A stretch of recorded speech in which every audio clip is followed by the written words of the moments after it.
നമസ്കാരം. ഫെബ്രുവരി മാസം 11 ശേഷം ഈ 3 രാശിക്കാർക്ക് രാജയോഗം ആരംഭിക്കുകയായി. ജ്യോതിഷപ്രകാരം ഗ്രഹങ്ങൾ കാലാകാലങ്ങളിൽ രാശിചക്രം മാറിക്കൊണ്ടേ ഇരിക്കുന്നു. അതിൻ്റെ സ്വാധീനത്താൽ 9 നാളുകാർക്ക് ഭാഗ്യം ലഭിക്കുന്നു. ഇന്ന് തൈപ്പൂയമായിരുന്നു. മുരുകൻ്റെ അനുഗ്രഹം കൊണ്ട് ഈ നക്ഷത്രജാതകർ രക്ഷപ്പെടാൻ പോവുകയാണ്. അതായത് 2025 ഫെബ്രുവരി മുതൽ ഈ നക്ഷത്രജാതകരുടെ ഒരു നല്ല സമയം ആരംഭിക്കുകയായി. ആഗ്രഹിച്ചതും കൊതിച്ചതുമായ കാര്യങ്ങളൊക്കെ ഇവർക്ക് നടന്നു കിട്ടുന്ന സമയമാണ്. ഇവർ എന്താണോ ആഗ്രഹിക്കുന്നത് അതൊക്കെ ഈ നക്ഷത്രജാതകർക്ക് ലഭ്യമാകും. ഇത് വർഷത്തിൻ്റെ അവസാനം വരെ നിലനിൽക്കും. 2025 വരെ ഏറ്റവും അധികം ഭാഗ്യമാണ്, ഏറ്റവും അധികം നേട്ടവുമായിരിക്കും ഈ നക്ഷത്രജാതകർക്ക്. അതുകൊണ്ട് തന്നെ ഗജകേസരി യോഗം സൃഷ്ടിക്കും. ഈ ഗജകേസരി യോഗത്താൽ ഈ നക്ഷത്രജാതകരുടെ സകലമാന സങ്കടങ്ങളും മാറി ഒരുപാട് അഭിവൃദ്ധിയും നേട്ടവും ഈ നക്ഷത്രജാതകർക്ക് വന്നു ചേരും. അതിലാദ്യത്തെ 3 നക്ഷത്രജാതകർ എന്ന് പറയുന്നത് അവിട്ടവും ചതയവും പൊരുരുട്ടാതിയുമാണ്. കുംഭരാശിക്കാർക്ക് ഗജകേസരി യോഗമാണ്. ദുഃഖങ്ങളും ദുരിതങ്ങളും സങ്കടങ്ങളും ഒഴിഞ്ഞ് ഗജകേസരി യോഗത്താൽ ഈ നക്ഷത്രജാതകരുടെ സകല ദുഃഖ ദുരിതങ്ങളും മാറിക്കിട്ടും. ചൊവ്വാഴ്ച ദിവസം ശ്രീ സുബ്രഹ്മണ്യ സ്വാമി ക്ഷേത്രത്തിൽ ദർശനം നടത്തി അവിടെ യഥാശക്തി വഴിപാടുകളൊക്കെ നടത്തി മുന്നോട്ട് പോവുക ഈ നക്ഷത്രജാതകർ. ഭാഗ്യമാണ്. കുംഭൻ രാശിക്കാർക്ക് വളരെയേറെ നേട്ടമാണ്. ധനലാഭത്തിന് സാധ്യത കാണുന്നു. ദീർഘകാലമായി ആഗ്രഹിച്ച സമ്പത്ത് ഇവർക്ക് ലഭിക്കും. പുതു അവസരങ്ങൾ ഇവർക്ക് വന്നു ചേരുന്നു. വസ്തു വാങ്ങാനോ വാഹനം വാങ്ങുവാനോ ഒരു തീരുമാനം എടുക്കുകയും അതൊക്കെ സാധിക്കുകയും ചെയ്യും ഈ നക്ഷത്രജാതകർക്ക്. അത്രയധികം ഭാഗ്യത്തിലേക്കും നേട്ടത്തിലേക്കും ഐശ്വര്യത്തിലേക്കുമാണ് ഈ 3 നക്ഷത്രജാതകരും എത്തുന്നത്. ലോട്ടറി ഭാഗ്യവും വന്നു ചേരും. ജീവിതത്തിലെ എല്ലാ ദുരിത ദുഃഖങ്ങളും സങ്കടങ്ങളും അവസാനിച്ച് രക്ഷപ്പെടുന്ന, നല്ല രീതിയിൽ രക്ഷപ്പെടുന്ന നക്ഷത്രജാതകരിൽ ഇവരുണ്ടാകും. അത്രയധികം ഭാഗ്യമാണ്, അത്രയധികം നേട്ടമാണ് ഈ നക്ഷത്രജാതകർക്ക് ഇനി വന്നു ചേരുക. ഇവർ വിദേശ രാജ്യത്തൊക്കെ പോകാൻ ആഗ്രഹിക്കുന്നവരാണ് എങ്കിൽ വിദേശ രാജ്യത്ത് പോകാൻ ഇവർക്ക് സാധ്യമാകും. പോവുകയല്ല, അവിടെ ഇവർ ഒരു ബിസിനസ്സൊക്കെ ചെയ്യാൻ ആഗ്രഹിക്കുന്നവരാണ് അല്ലെങ്കിൽ ഒരു ജോലിക്കായി ശ്രമിക്കുകയാണ് എങ്കിൽ 100% അവർക്ക് കിട്ടും. അതുപോലെ വിദേശ രാജ്യത്തൊക്കെ ലോട്ടറി എടുക്കുന്ന ശീലമുള്ളവരാണ് ഈ നക്ഷത്രജാതകരെങ്കിൽ ഒരു ഭാഗ്യക്കുറി അടിക്കുവാനുള്ള സാധ്യതയൊക്കെ ഇവരിൽ തെളിയുന്നുണ്ട്. ഇവരുടെ ഇപ്പോഴത്തെ ഭാഗ്യ നമ്പർ എന്ന് പറയുന്നത്, ഈ നക്ഷത്രജാതകരുടെ ഭാഗ്യ നമ്പർ എന്ന് പറയുന്നത് അവിട്ടത്തിൻ്റെ 9, ചതയത്തിൻ്റെ 7, പൊരുരുട്ടാതിയുടെ 7 ആണ്. ഈ ഒരു ഭാഗ്യ നമ്പർ പ്രകാരം ഇവർക്ക് ഏറ്റവും അധികം അനുകൂലമായ സമയമാണ്. അതായത് മൊത്തത്തിൽ കൂട്ടുമ്പോൾ 7 എന്ന സംഖ്യയൊക്കെ ലഭിക്കുകയാണ് എങ്കിൽ ഇവർക്ക് ഭാഗ്യം ഒരുപടി മുന്നേ തന്നെയായിരിക്കും എന്ന് സാരം. അടുത്ത ഭാഗ്യം ഒരുപാട് വന്നു ചേരുന്ന നക്ഷത്രജാതകരാണ് കാർത്തികയും രോഹിണിയും മകയിരവും. ഇടവൻ രാശിക്കാർ കരിയറിലും ബിസിനസ്സിലും ഗജകേസരി യോഗമാണ്. ശുഭകരമായിട്ടുള്ള ഫലങ്ങളും ഇവർക്ക് ലഭിക്കും.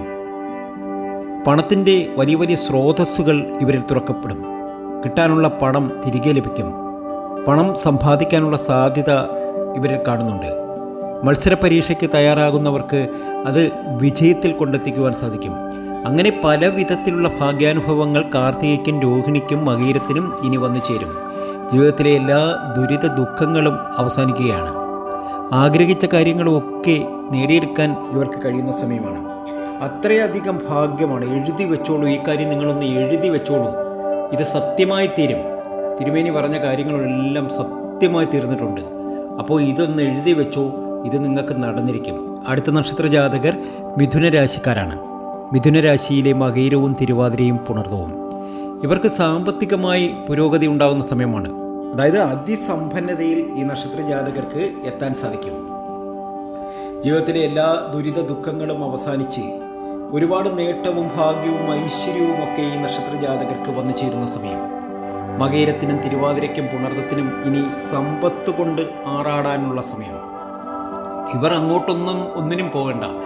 ഇവരെ തേടി വരും സമ്പത്ത്, ഇവരെ തേടി വരും ഭാഗ്യാനുഭവങ്ങൾ. ഇവരെന്താണോ ആഗ്രഹിക്കുന്നത് അതൊക്കെ നേടിയെടുക്കും. ഇവരെ സംബന്ധിച്ച് കഴിഞ്ഞ കുറേ നാളുകളായി ഒരുപാട് പ്രശ്നങ്ങളൊക്കെ തന്നെയായിരുന്നു. എന്നാൽ ആ പ്രശ്നങ്ങളൊക്കെ മുരുകൻ്റെ അനുഗ്രഹം, സുബ്രഹ്മണ്യ സ്വാമിയുടെ അനുഗ്രഹം കൊണ്ട് ഇവർക്ക് മാറിക്കിട്ടാൻ പോവുകയാണ്. ആശിച്ചതും കൊതിച്ചതുമായ കാര്യങ്ങളൊക്കെ നടന്നു കിട്ടാൻ പോവുകയാണ്. ലോട്ടറി എടുക്കുന്ന ശീലമൊക്കെ ഉള്ളവരാണ് ഇവരെങ്കിൽ ഒരു ലോട്ടറി ടിക്കറ്റൊക്കെ അടിക്കുവാനുള്ള സാധ്യത. അതിപ്പം അമേരിക്കയിലാണെങ്കിലും നിങ്ങൾ ഓസ്ട്രേലിയയിലാണെങ്കിലും ജപ്പാനിലാണെങ്കിലും ജർമ്മനിയിലാണെങ്കിലും നിങ്ങൾക്ക് കിട്ടും. അത്രയധികം ഭാഗ്യത്തിലേക്കും നേട്ടത്തിലേക്കും ഐശ്വര്യത്തിലേക്കും നിങ്ങൾ എത്തുന്ന സമയമാണ്. വളരെയേറെ നേട്ടം, നിങ്ങൾ ആഗ്രഹിക്കുന്നതിനും അപ്പുറമുള്ള ഒരു വലിയ നേട്ടം നിങ്ങളിൽ വന്നു ചേരും. അത് സത്യമായി തീരും. ഇത് ഉറപ്പായിട്ടും സത്യമായി തീരും. വസ്തു, അതുപോലെ തന്നെ കാറ്, മറ്റ് വീട്, ഫ്ലാറ്റ് ഇതൊക്കെ വാങ്ങാൻ ആഗ്രഹിക്കുന്നവർ ആണ് എങ്കിൽ നിങ്ങൾക്ക് തീർച്ചയായും സാധിക്കും. ധനം, വസ്തു, വീട് ഇവയൊക്കെ ഓർത്ത് ഒരുപാട് പേർ കഷ്ടപ്പെടുന്നുണ്ട്. അവർക്കൊക്കെ ഒരു ആശ്വാസത്തിൻ്റെ സമയമാണ് ഈ ഒരു സമയം. മകയിരത്തിനും തിരുവാതിരയ്ക്കും പുണർദത്തിനും ഈ ഒരു ആഗ്രഹവുമായി ജീവിക്കുന്ന ഒട്ടനവധി പേർക്ക് ഒരു ആശ്വാസമാണ് ഈ ഒരു സമയം. ഇവർക്ക് ലോട്ടറിയൊക്കെ അടിക്കാനുള്ള സാധ്യതയുണ്ട്. ഇവർക്ക് ഏത് രീതിയിലും കാശൊക്കെ ഇവരയിൽ ധാരാളം വന്നു ചേരുന്ന സമയമാണ്. ഇവരുടെ ആഗ്രഹവുമായി മുന്നോട്ട് പോവുക. തീർച്ചയായും ഇവർക്ക് വലിയ ദോഷമൊന്നും വരില്ല, വാസ്തുദോഷമൊന്നും ഉണ്ടാകില്ല. പണമൊക്കെ ധാരാളം വന്നു ചേരും. അതുപോലെ തന്നെ കടം വാങ്ങി ഒന്നിലും ഇൻവെസ്റ്റ് ചെയ്യരുത് ഈ നക്ഷത്ര ജാതകർ.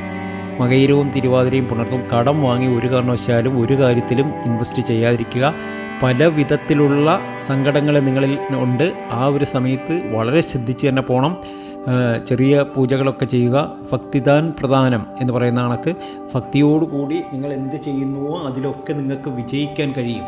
ഒരു 3 പിടി മണ്ണെടുക്കണം. വടക്ക് കിഴക്ക് നിന്ന് ഒരു ചെമ്പ് തകിടിൽ ഈ മണ്ണിട്ടതിന് ശേഷം പൂജാമുറിയിൽ 7 ദിവസം വെച്ചൊന്ന് പൂജിച്ചതിന് ശേഷം ഏതെങ്കിലും ഒഴുകുന്ന ജലത്തിലേക്ക് കളയുക.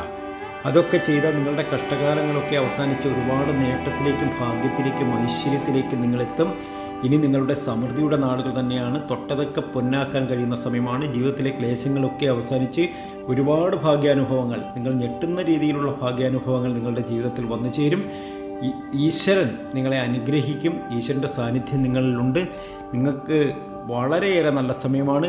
ദേവീക്ഷേത്ര ദർശനമൊക്കെ നടത്തുക. തുളസി ചെടി വെച്ച് പിടിപ്പിക്കുക.